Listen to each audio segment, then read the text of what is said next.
easy but greasy task in Harbor, Quebec. Hello there everybody and welcome to another exciting episode of SnowRunner here at Oberfett Gaming. I am the Oberfett. Today we are driving our Mack Defense M917.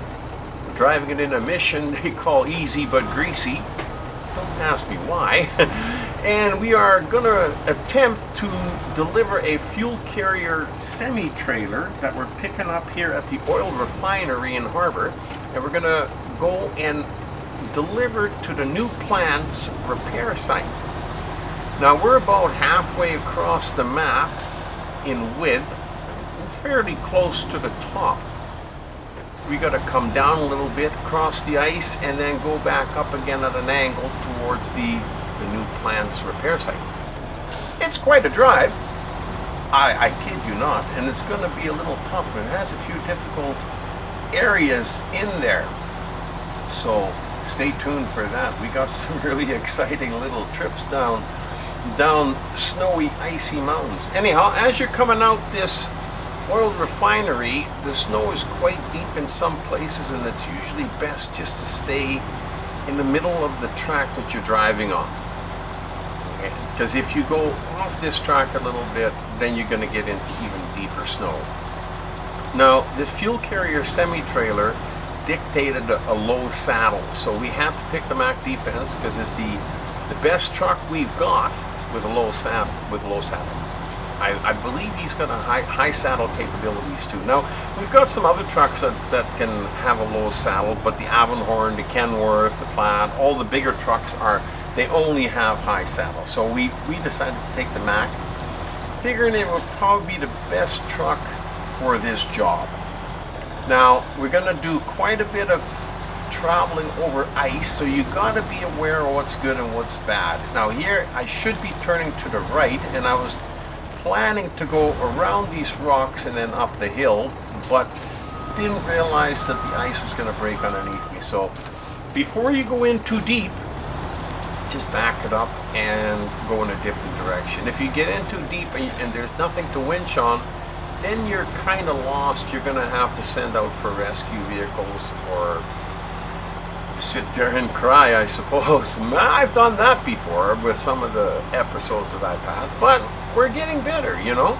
Now as we're climbing up the side of the hill here, we're going to end up at the highway. Now there was a little bit of a detour on the highway, and it's also a little bit of a harder road. You would have had to leave the plant from a different side rather than the way we did. I preferred the way that we went. It was a little bit easier. The Oberfett just made a little mistake with the ice down below, but that's nothing new.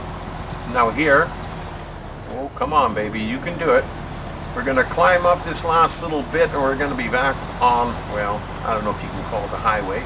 It's the main artery, and we're going to follow it out for a little ways. But after studying the mini map, I really couldn't find a place. We got to make it down to ice level and get across it, but I couldn't find a place anywhere where it was safe to do so unless you went way down the map, and I wasn't prepared to do that. I didn't want to go quite that above and beyond. So I'm looking for a place that I can kind of slide down the side of the hill and make it to ice level. And there's a few places, some that were, well, I drove by them with the Tuz in a scouting mission, and they looked pretty steep. So I kind of put the kibosh on those and took the least steep bank, if there's such a way of saying it like that. And we're going to give it a shot. You know, we'll see what happens, and maybe it'll work out, and maybe our mission will be over long before I want it to be. Anyhow, as we're climbing up the hill here, we're going to come around the corner. We're going to see a guardrail on the left-hand side. Now, we're going to sneak in behind that guardrail. It's up ahead here. And the Mack's got chains on it too, so that's a little extra help for traction. Now right here, we're going to sneak in behind the guardrail and we're going to drive along a little ways, and then we're going to hang a sharp left down the bank. Now remember, this was the least steep bank I could find. So in other words, this is the best route down, unless I wanted to go about 3/4 of the way down the road. And it was a lot. It was worse. This was easier, but that's what I thought at first. Now, if you look, ooh, that tank is kind of. I hope the pin on the saddle holds. Ooh, that is pretty steep. That is pretty steep. I hope we can make it down. Now I just put it in the lowest gear, and this kind of let gravity pull it down. But I had the trailer hit the rocks over here. Whoa! We almost lost it. Almost. Whenever you get in a situation like that, the worst thing to do is hit that throttle.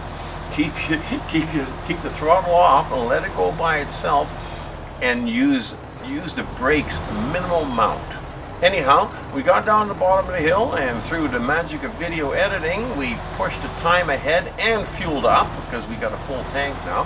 Forgot to do that at the beginning. Took the fuel right out of the tanker, so we didn't have to use any of our spare fuel. But now, we got to make it across the ice. And there again, like I said, you got to learn to be able to read the ice, because some of it's breakaway, some of it's not, some it just breaks a little bit. You can still drive on it. And a lot of it is just testing. You got to go out, you got to try it and see what happens. Now, the Mack takes damage quite easily, so I'm trying to go as slow as possible, but even sometimes that's not enough.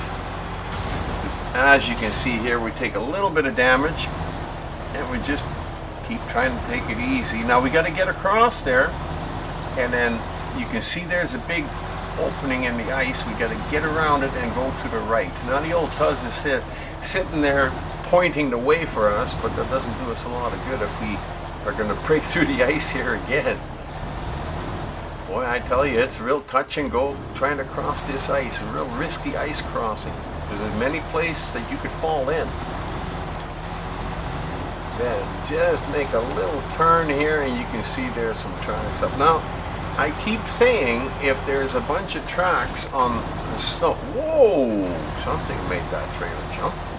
If there's tracks on the snow, as you can see to the right hand side, use them. And I should use my own advice. And I should also listen to my own advice about not pushing any further when you've already broken through. Because there's no winch points. I can't pull myself out. If I go too far and I can't back up, then I'm really lost. So we back it up. Luckily enough, we weren't in that far. Well, we weren't in deep enough, I suppose. And then when we move it over, which is what we should have done in the first place, and followed our own advice and gone for the tracks, and we would have been okay. Just like that. Just a little tip, you know. If you're starting to break through, take a look and see if you can actually climb out of it before you continue on. It just takes but a second. Now along here, we're gonna try and stay on land, I guess you can call it, for as long as possible, but sooner or later we do have to leave the snow, and we're going to be back on the ice. And there again, you gotta kind of try and read the ice and watch and see what happens as you're moving across it, because there are different routes, and sometimes the obvious one is the worst one. As you just saw, I had to go around it a little bit and go instead of going straight. Now I figure we'd go on the inside here, and it breaks a little, and that's okay, as long as it doesn't keep breaking. You see, and it just broke in one little spot, and that didn't make much difference. So now we gotten through that little area. Boy, I tell you, this is a real tester for the Mack, I'll tell you that. There's another little ice crossing here. That was not too bad. And then over here we got a little bit of ground, a little bit of firm firm soil to be driving on underneath the snow. But I think that's about to run out. Now, when you're driving over a lake, which basically is what this next area is, it's just the side of the lake is frozen. You can see the solid ice and you can see the broken ice. And if you're not sure what it is, at least look for, there are little white lines and they go straight down. They're short little lines. And they're usually on the dark solid ice. You can see them. Little white lines that go straight down. And that signifies that it's solid ice that you can drive on. And now if you look ahead, you can see where the track is. You go to the left and then turn to the right. And that's the way to read the ice. Now we could have gone on right close by the shore over here. We might have been okay too, but we need to be up by the trees there. So I wanted to go a little bit further. Now I cut this a little bit short and started falling through. I could have backed up, but I decided to see if he'll climb out, and he did, because it was only into the deep ice, the broken ice on one side. The other side wasn't too bad. And then that's it. Then we got through it, and we're on the other side. Now the game does like to hide things on you. I wanted to go up here, and then I noticed that the road is right behind the bump of snow there. So they're very good at hiding roads behind piles of snow or trees or rocks or anything like that. So there again, like I said, if you just slow down a little bit and take your time, it'll be easier to see, and you'll know. And after a while, you get to know the way that they lay out the maps and stuff, and you'll know that they're hiding stuff underneath it, or it's got to be a tight turn. And here is the new plant, and the repair site is just inside, around the corner. Absolutely awesome. Had another great adventure. Loved it. And I hope you enjoyed the video. Hopefully you got some tips or tricks out of it. And if you just came to watch just for the fun, that's absolutely awesome. Come and watch, like them, share them. And if you don't want to miss any of the upcoming videos, and we got a few good ones coming up, hit that subscribe button. Until then, we've been delivering a fuel carrier semi-trailer to the new plant's repair site in Harbor, Quebec, with a Mack Defense M917. With me as your driver, the Opal Fett.